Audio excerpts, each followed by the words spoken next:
It's Ketchup Packets.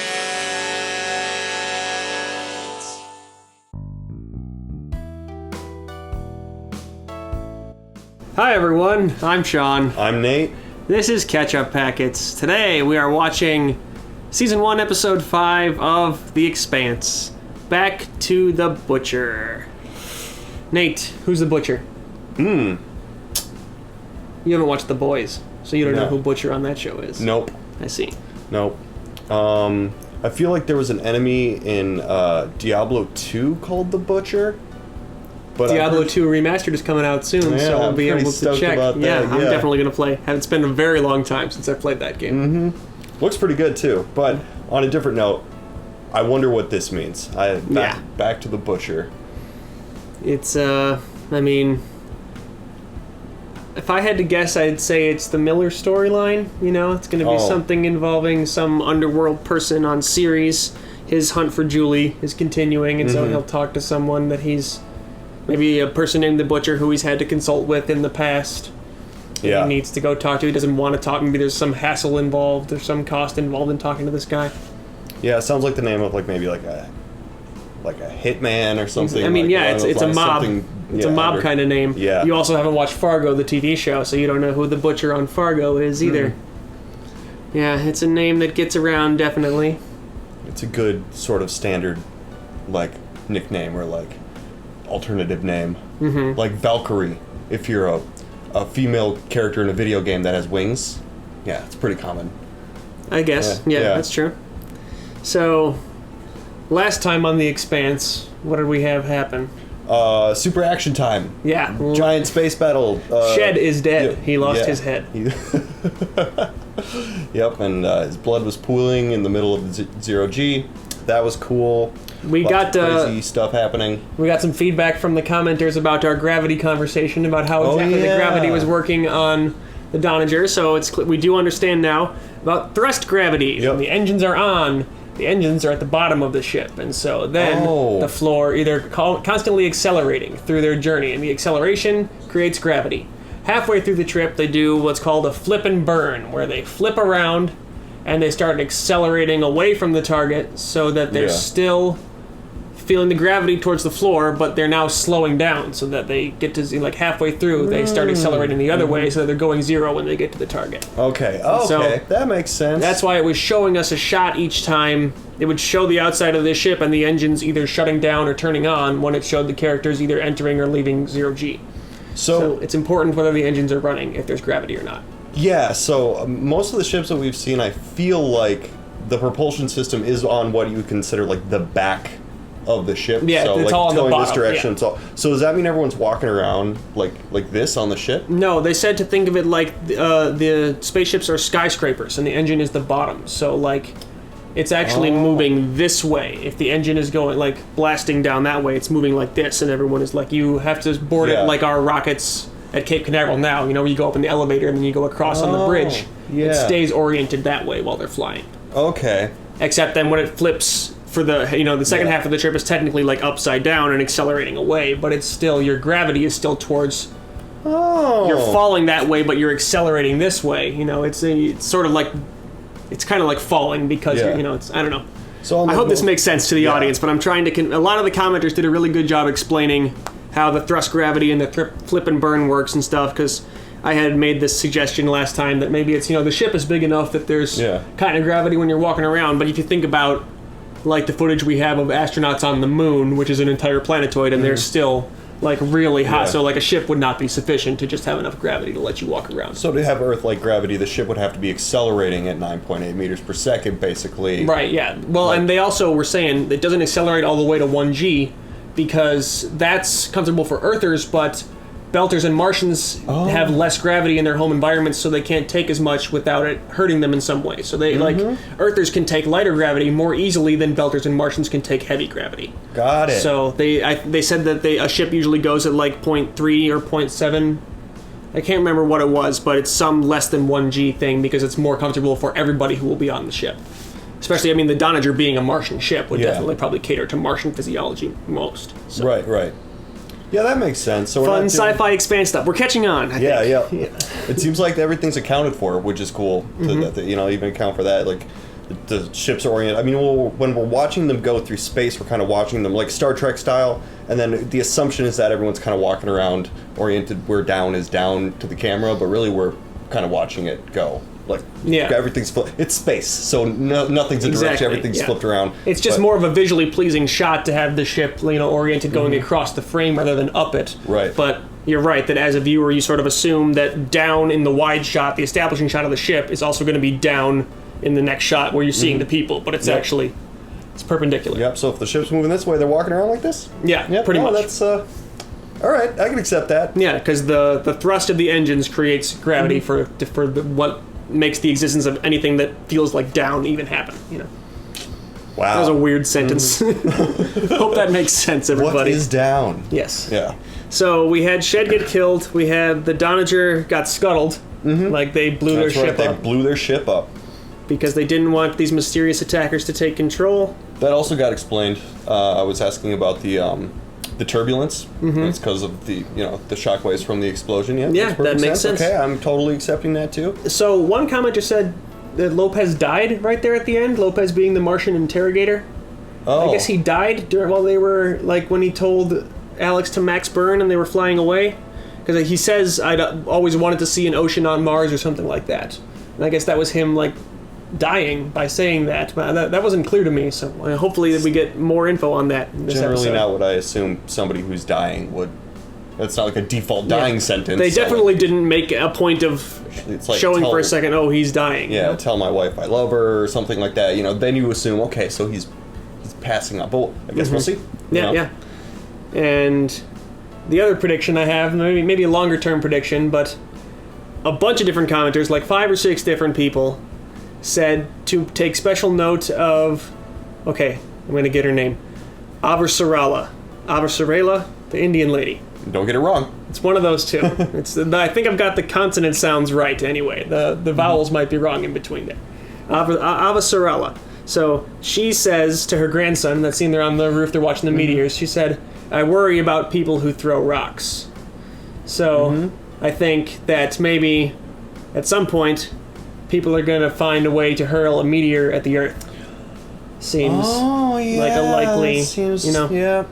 I hadn't really thought about that line, but with so many people pointing it out, I think that's safe to assume that will happen at some point. They'll find a way to get something from the asteroid belt, maybe, and throw it at the Earth. And that'll cause a big disaster. So, sort of spoilers, I guess, if that's something that happens in the future. I don't think I would have predicted that without so much help from you guys, but... And I think I pretty adamantly said, kid, she's talking about Nestles. Yeah. But she might have actually been talking about rocks, so I guess we'll find out the hard way. Yeah, because, if there's already people in the asteroid belt, seems like it wouldn't be that challenging of a task to just attach some thrusters to an asteroid that's out there, and, with the right math, you could throw it at the Earth. Oh, yeah, absolutely. So no problem. Easy. That'd be pretty devastating. Maybe even put an explosion at one side of it and send it going, out of space. It just keeps going in that direction, so... That's right. They do it just right.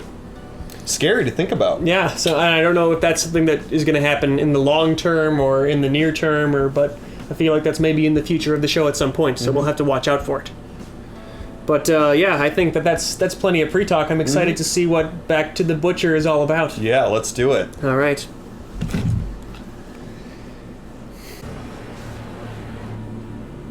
Is it the last time we're going to see the full-length intro? This is the first episode. Yeah, maybe. I don't know. I really don't know. Finally. Oh, look at that. Please tell me this is just a get-well present for yourself. Please. Put it on my tab, huh? You don't know what you're talking about, Miller. She's been teaching me. You get pretty good, too. What's the name of the scumbag that paid you to lure him down in Medina so they could jam up a cop? Passion for me. On me without my wallet. You put your hands on her again. And you see how fast I get out of this bed, Miller. Why are you being a dick, Miller? You just had a spike through him. Yeah, he's not really being very cool. So Somebody in the comments a couple episodes ago mentioned that Belter Creole involves a lot of hand gestures because it comes from having to communicate in spacesuits a lot, where they couldn't always hear each other.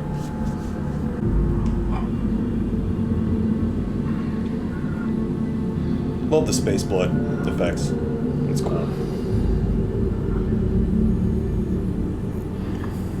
Who's bleeding? That's the question. I guess Lopez was bleeding from his nose and stuff when they got on, wasn't he? Because he was injured. Yeah, he got shot. Oh, Amos is shot as well. Do you get enough sleep, Francis? Is Lopez dead? Ooh.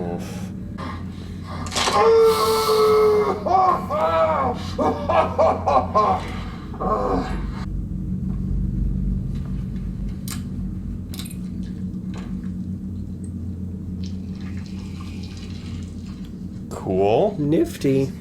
Is anybody following us? No, sir. Scope's clear. I shut down the drive and the transponder as soon as we cleared the debris field. And right now, we're just a tumbleweed and piece of scrap metal. So as far as we know, nobody made it off the Dodge. Correct. Then who just sent us a message?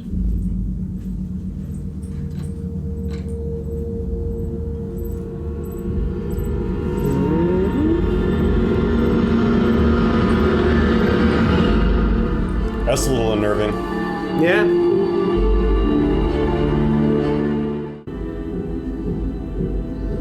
So a spinning thing like this, the gravity is the outside. A ship with a thruster, the gravity is the bottom. Flashback. Blue is your favorite color.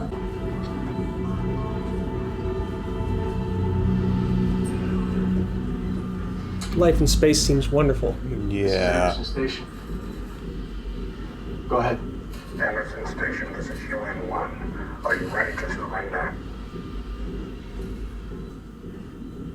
My name is Fred Johnson, Director of Operations at Tycho Station. I don't know who you are or what your intent may be. It's this guy. But unless you're trying to start a war, you need to contact me. I can help you. Well, I say we fly to the nearest Mars base and turn ourselves in. That's an excellent idea. We'll just roll up in a stolen Mickey Corvette with a dead Martian in the trunk. Okay, Lopez is dead. Out the red carpet. Hey, smartass. A lot of good Martians died, saving our lives so we get the truth out. The comms on the Doniger were jammed during the attack. The only Martians who believe us are dead. So let's just Think about it. We're the only survivors from the Canterbury and the Doniger. We look like terrorists. No one's gonna believe our story. I wouldn't believe us. Fred Johnson just offered us a lifeline. I say we take it. She looks a little nervous. We're not going to Tycho. Well, Jim's assessment is correct. But she doesn't want to go see Fred. You can't trust Fred Johnson. We all know what he's capable of. That was like 10 years ago. People change. Okay, he's got a Martians said reputation. no from the beginning. We're not going anywhere.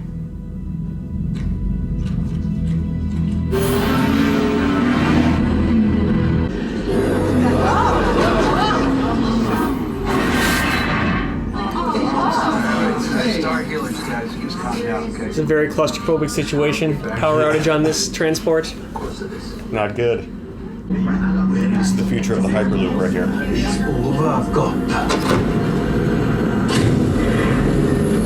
Hey, what are you doing? Are you crazy? Remember the cat. Oh no, him getting gored is a viral video. His name's Firas Yeah. Khatari. Who had the Look at me, camera? Muscle. Sayonara, Spirit. That's my going away present to you. Maybe people have him in their eyes. And vaccine. Oh yeah. Supposed to go months ago. It's everywhere. It's this mustache guy again. Is Miller not here? You didn't show it again. Okay, Miller, I'm sorry we were clowning your hat. Put it back on. The hair is worse. Who is,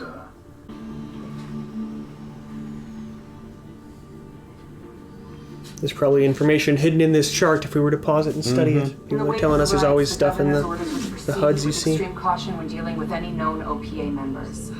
Luckily, this asshole's not OPA. So, if he resists, take him out. This is still our station. Let's make sure that people don't think otherwise. Wonderful. Yeah. You run down a transponder code for me, okay? is for a ship called the Anubis, or Anubis, if you want to spell it A-N-U-B-I-S. Thanks, buddy. How are you, buddy? Anubis? Yeah, is it the Anubis? The Anubis. Anubis is an Egyptian god, right? Mm-hmm. Can I ask you the same thing? I think. Figured you'd be out hunting down the guy who jacked up your partner.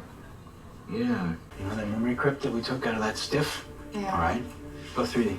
It had an unregistered flight path for a ship called the Anubis. Anubis. The Anubis left. He figured it out. He heard us. The Anubis. Okay. Anubis. Now, I'm thinking, maybe something's being transported on this ship. I'm thinking, suddenly, ships start blowing up. The Canterbury, the Donager, it's gotta be connected. Should Dee know about any of this? I told her about Julie. I told her about the scapula. What do you think is on this Anubis? Something worth spilling a lot of blood over. Miller, you need to take this upstairs. Maybe. Until then, I just I'll do my pathetic best. Oh, she didn't mean it personally, man. No, she just thinks that you might be onto something serious. Yeah. This involves people trying to start a war. Yeah, we hear you loud and clear, UN1, but we don't think that you're hearing See, so that ship is like, that's the top. Clear and simple. Yeah, Until okay. the net. We're not giving up control of the station.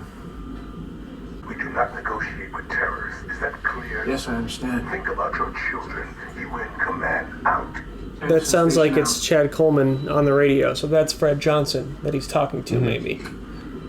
Representing UN-1 at this time, which would be an Earth ship. We've taken this Yeah. as far as we can. And this is like an independent belter station, maybe, when the Earth was taking control of Ceres or something, or... We voted together, and we're all in this together. We're not giving up on this. We should have dumped a few more Bossmang into space when we had the chance. Station manager was an accident. If we surrender now, it's as good as killing our own children.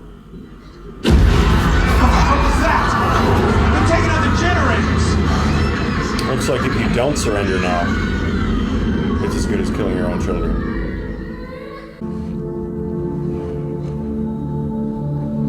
Laying Lopez to rest.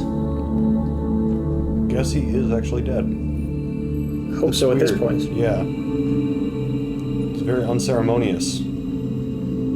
I like that character too. I kind of wish. I was interested in him being sort of like among them, you know, one of the five now. I always back your play because you always do the right thing. But usually I can figure out why. It's not the place, it's the man. Fred Johnson? You know him? I've known guys like him. Guys with causes that get people killed. It's interesting, Amos actually thinks they should go to Tycho, but he still voted against it because he's with Naomi no matter what. Yep. Why is he so loyal to her? These are homies. I don't know. He calls her boss. Yeah.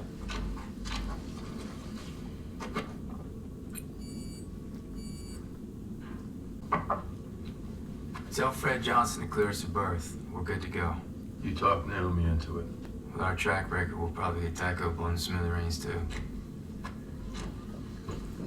Run through the files on the dock incident. Give me a better look at the people. A lot of coffee in this episode. Hold it there. Seems to be a theme. He just started drinking coffee, I guess. That wrong, puppy. And, Here we go, Anderson Dawes again. Nothing for me. I'm sorry about your partner. An appalling injustice. And I assure you, the piece of trash who tried to crucify him is not one of our ranks. What's worse, he's not even remorseful.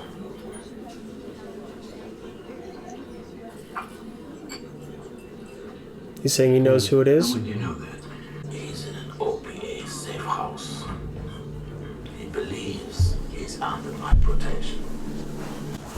Right now, the OPA controls most of the grid's air, power, water, the very lifeblood of the station. Yeah, if the Earthers don't play nice.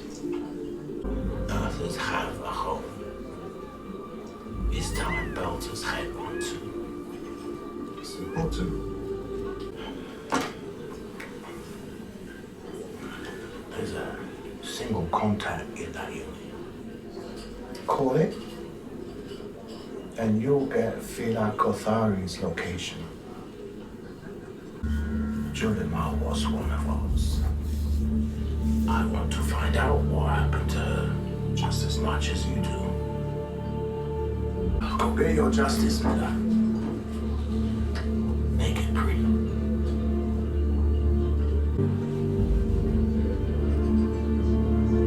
So all he wants is to be filled in on what Miller learns about Julie? Mm-hmm. That seems like a good deal. Yeah. Helping each other out. They're done talking. Have they been jamming our communications this whole time? Surrendering to the Marines. You in command, this is Anderson Station. We're issuing our unconditional surrender. We're unarmed. We have women and children with us. Copy? The Martian government was responsible for the destruction of the Canterbury, a pure and clean contracted water. Here's the consequences of your hasty video. Yep. I also understand his rush to get it out, though. They thought they were about to be killed. It does kind of make them look more like terrorists, though, because they were on both ships, right, and blamed Mars, and you know, it's like looks like they're messing it up on purpose. Well, partner, it's going to be kind of hard for you to stay anonymous now. Let me know if you want your face to look a little different.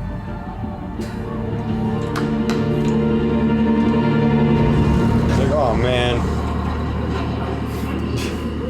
So Fred Johnson will know who they are right away.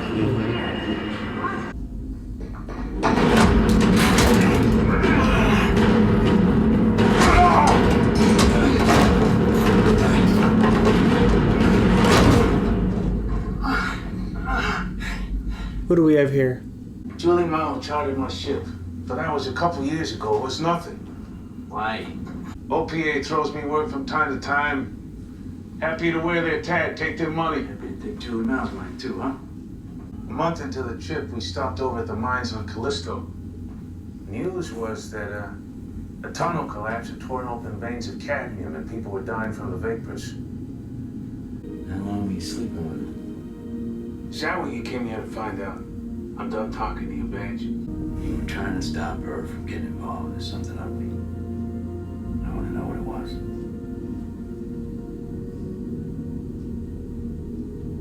She was hanging around some hardcore OPA. Like?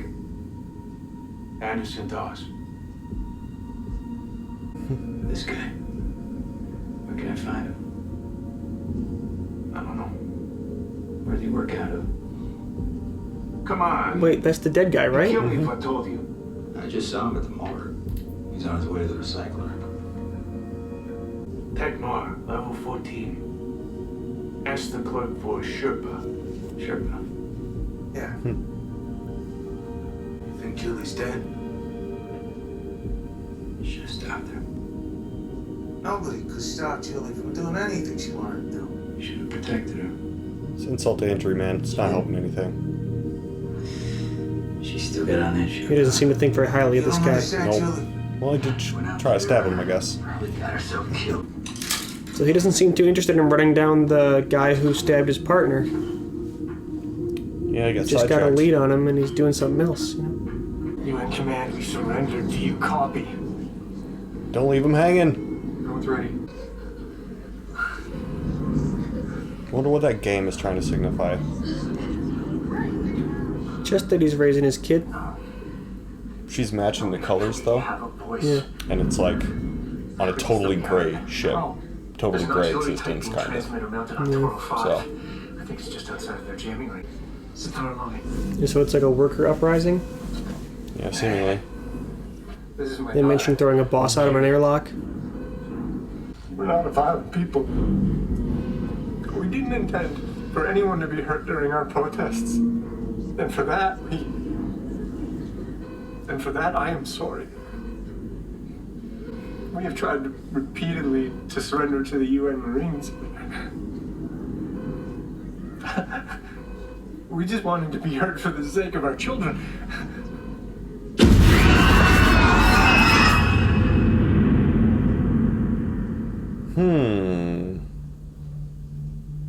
Oh no.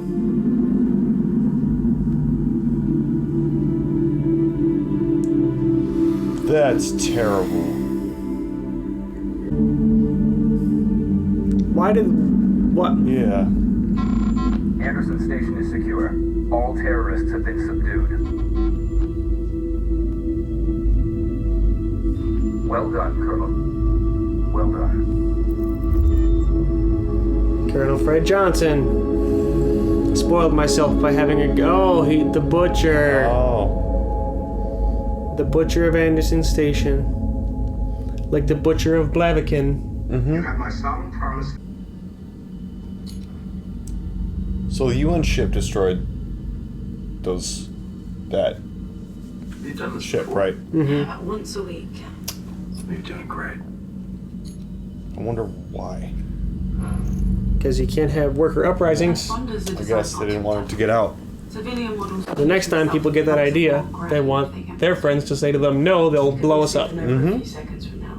We need to give the ship a new name But- to complete the override. Screaming Firehawk. Yeah, let's advertise that we're a gunship. Flying Alamo. No. Rocinante. Huh. It's Spanish for workhorse. I like it. I knew a lady named Rocinante. She was good to me. Whatever. Punch it. Okay. I was just going to say, though, they said earlier that Fred Johnson is OPA now. So he was UN before, but now he represents belt interests. So clearly he has gone through some things since 11 years ago when he perpetrated that butcher of the belt. Yeah. Well, during that shot, he looked particularly unsettled by what he was looking at. So something like that, killing a bunch of innocent workers and children for uprising against unlivable working conditions, blowing up their ship like that, it'll make people change their perspective and maybe their allegiances. I think so. Makes me think of Tyrese on The Walking Dead, his character, who's just like, I just can't take the killing, you know? Yeah.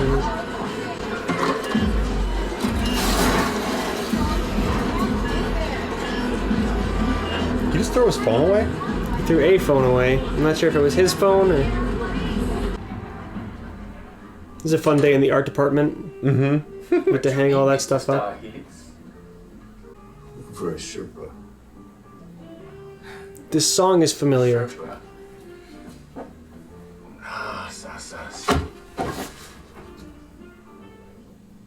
You work back here. That's all I know. Okay, go. Damn.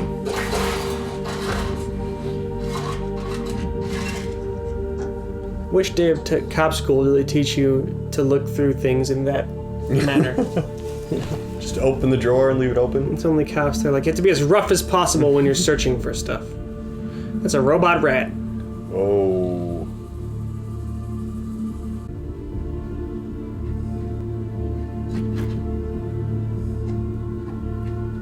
This looks almost exactly like the bunk room on Red Dwarf. In the first couple seasons, anyway. The set in that show constantly changes. It's like a miles-long ship, right? Yeah. Show? Well, and the way they justify changing the set all the time on Red Dwarf is that the ship is radioactive, or large portions of it are, and so they just say a new area has become safe to go to, and that's why we can have different quarters now. You know, like they move around to keep things fresh. And it's really just because they redesign their set every couple of years. Yeah. But they can say, oh, now we can go to the officers' quarters. They're decontaminated. With that good Martian booze. Well, he's got the coffee now, right? Yeah.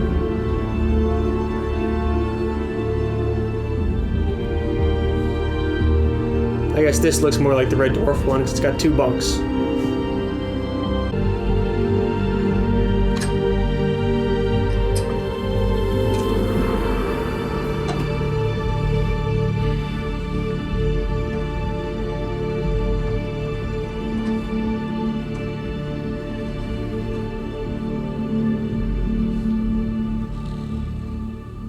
Scan it right now. Don't risk losing whatever's on that chip, man. It's a terrible prank to play on somebody. Take the batteries out of their mouse.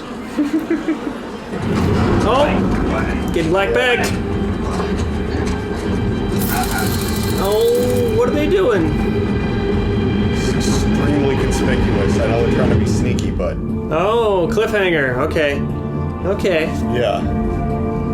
Well, yeah, I mean... The Expanse. Yeah. I mean, the last thing that happened seemed like it was kind of very broad daylight, very in the middle of a open, crowded area like that. And it didn't even seem like it was a sketchy place. Like, that seemed like it was near Miller's apartment and, like, the Star Helix offices and stuff, right? Somebody could be walking by and be like, is that Miller with a black bag on his head? And one of those people shocking him and dragging him away? Huh. Yeah, wow. Yeah, what do you think of the... I mean, I don't know, that was... I feel like after the last episode, this one was a little bit of a cool down, you know? Not quite as much going on this time. It's kind of the aftermath, a lot of, like, different sort of events happening in the aftermath of what happened last episode. Yeah. We got the flashbacks to Fred Johnson blowing up that station, and I kind of spoiled myself halfway through. I think it was supposed to be like a big surprise reveal when it showed him there, but I recognized his voice on the comms. I've got a good ear for voices. Yeah. I kind of think, I mean, I wonder if that was his call. That's kind of my question. I mean, it seems to be like... Doesn't seem like it was. Yeah, he seemed so flabbergasted, his face was, but he was also the one on the comm. Maybe, you know, we don't know what happened when they were, you know, trying to surrender, and maybe there was some sort of discussion happening. It's like, let's just blow them up. And he's like, no, like, they're surrendering, you know, like, who knows what happened behind the scenes. But he's the one who had to take the action, so he gets the reputation for having done it, even if it was not a choice he wanted to make. It was the command structure he was part of. Yeah, that'll make you flip. To the OPA, and now he's going to help our player characters. So, okay, I heard, this is another, I've been learning a lot from the comments people have been leaving that have, you know, giving us more background on the Expanse and stuff. Apparently, before this was a show, it was novels. Before it was novels, it was a tabletop RPG being played by a few people together. Okay. And each of, like, the main characters off the Canterbury are the player characters that were sitting at the table together. Okay. And apparently, shortly after they started the game, one of the players unexpectedly had to leave and not be coming to their sessions anymore. And his character was Shed Garvey, the medic. And that's why Shed just dies unceremoniously pretty early on, is because the character left, and so, or the player left, and so they got his character out. So it's interesting to know that this, like, sort of had a tabletop RPG background as a way to, you know, a lens to view the show through. That it was sort of, there's that element of randomness to it. You know, them trying to just react to the world that's happening to them. That makes me think about it a little differently as to, like, why characters just seem to, you know, be completely expendable and stuff like that. You know, I'm sort of keep expecting to have kind of a TV show kind of progression, but it kind of makes sense that it's a tabletop game, because it's just like, oh, and then this happens, and then this ship blows up, and all these people are gone, and then this person gets at, you know? Yeah, well, and it also, I think back to, like, the second episode, when there was, like, you know, most of the conflict was, oh, the antenna on the ship's not working, we have to go out there, and these people have to get it fixed, and then the people who are inside the ship, oh, they're running out of air, so you have to figure out what to do, because the other guy's suit's gonna run out, and, you know, so they have to patch their stuff together. I can very much see all that being the events of a tabletop gaming session with friends. You know, the DM's like, okay, your ship's broken in these ways, what are you gonna do? And the people are like, well, we have these skills, so we'll go fix it. And then the DM has to think of stuff for the people who are still inside the ship waiting to do, so he comes up with the running out of oxygen thing, and it's, you know, I get it. I very much get it all as a tabletop game, so that's a fun way to see it. I like that. That actually kind of makes me, I mean, I'm already pretty excited about the progression of the show, because it's been so unexpected so far, but that kind of makes me feel like, you know, like I mean, I know it was also novels too, which usually make for good TV, but I feel like the writing's not going to get, like, lazy. You know what I mean? Because the events are already kind of, like, randomized and set up like that. Cool, that's interesting. So what else? Well, it looks like they are now aware that their video has gone totally viral, and that everyone's remembering the Cant. They're still alive. I don't think, does anyone else know that they're still alive besides... Yeah. I think they said they were about to be killed, or were about to be captured by the Donager or whatever, so people will have assumed that they died on the Donager. Oh yeah, which is also blown up, and they know that. Exactly. People know that, right. So we got that going for us. We've got no Earth this episode, no Avasarala, or I don't know. People will correct me on how I'm saying that now, I guess, but I feel like I've got it pretty close. I tried to learn it for this time. Yeah, she wasn't in this. We got a little bit more Jared Harris as Anderson Dawes. Mm-hmm. And he is interested in where Julie Mao went. Yeah. I still don't know whether or not to trust him or whether or not he's like a good guy or a bad guy, you know? Yeah, I'm kind of putting him at chaotic neutral right now in my head. I mean, I think he just wants independence for series mostly, I mean, whatever that's going to cost. Anyone who's opposed to that is his enemy. Mm-hmm. Right. Yeah, and we still got the plucky young cop, you know, is alive, but he's still just kind of sitting in a hospital bed. He hasn't really, like, done that much for the story so far besides Havelock, getting I think that's his name, right? Havelock, yeah. Yeah, and Miller really doesn't seem to care that he got attacked or, like, have any interest in getting... He's like, here's the guy who did it. And Miller's like, okay, great. I'm looking for Julie Mao. Miller's a jerk, man. He really just likes to make, like, run his mouth and make enemies kind of for no reason. It's like, you know, you could have just a little bit of... Do you have to make fun of him for, like, his friend coming in and, like, being like, oh, you're paying for the, you know... It's really not, this one's not on cool me. to make fun of her for being a sex worker. Yeah, really. It's like just kind of just like, you're a jerk, dude. Yeah. Quit being such a jerk. Like, you actually got it pretty good. Like, you're a cop. You have a nice, reasonably nice, like... You're private security on a place with no municipal law enforcement. Right. You have, like, a nice apartment. Like, a lot of people are living in, like, total squalor. Like, you got a terrible hat over an even worse haircut. So. Yeah. And he's gonna say something about him, you know? Just like... Yeah. I don't know. I kind of hope that... I mean, I don't like to wish ill on people, but these are TV characters, so I can. I kind of hope that, like, something bad happens to Miller that makes him change his attitude a little bit. He has like, it seems like him getting his ass He sees the whooped. light. Yeah. Yeah. Something to make him change his perspective. He needs to get saved by someone else when he's, like, in a position where he can't, like, save himself. So you're hoping that will happen, or you're predicting that will happen? I feel like, well, this show's kind of tricky, because if I was just going to make a normal prediction based on TV story rules, I would say that probably is going to happen. Where he's going to, you know, He'll realize he cares and have to do the right thing at the end of some situation. Yeah, but I mean, it's a tabletop role-playing game. He could just be a jerk for the entire time, and it really wouldn't, you know, be fine. That could just be his character. I don't know to what extent that storyline or that part of it even comes from a role-playing game, because I know like those other characters were, but I don't. I mean, this is just from one comment someone left a couple weeks ago now, I think. So I don't know. But we'll have to see where all that goes, though. It's an interesting story prediction. I think my prediction is that at some point someone's going to throw an asteroid at the Earth. Yeah. So, I don't know when, but... That's not even necessarily related to anything that we've seen so far in the show. No, it's not. But, you know, Avasarala said that one line, though, so... That's good enough. Exactly. She worries about people who throw rocks. So, I guess maybe that about wraps it. Until next time. And thanks again for joining us, everybody. It's been great to see... Guys. All the engagement, everybody really into it. That's a lot of fun. Makes it a lot of fun to go through this with such a big group, you know? So until next time, I'm Sean. I'm Nate. And this is Catch Up Packets.